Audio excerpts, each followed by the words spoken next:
ബംഗാൾ സ്വദേശിയായ യുവാവ് ഇഷ്ടിക കമ്പനിക്ക് സമീപം മരിച്ച സംഭവത്തിൽ ഒപ്പം ജോലി ചെയ്ത സുഹൃത്ത് പശ്ചിമ ബംഗാൾ ദക്ഷിൺ ദിനാജ് സ്വദേശി 24 വയസ്സുള്ള സനാതനൻ എന്ന കുട്ടുവിനെ Vallikunnam circle inspector T Binukumar arrest ചെയ്തു.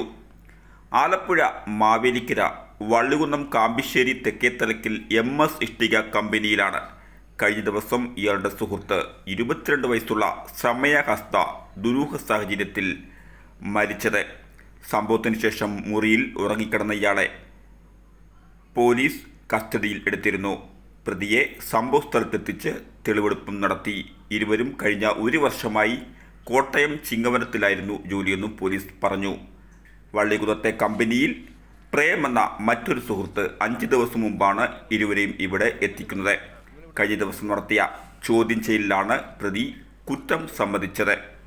പ്രതിയെ കോടതിയിൽ ഹാജരാക്കി റിമാൻഡും ചെയ്തു.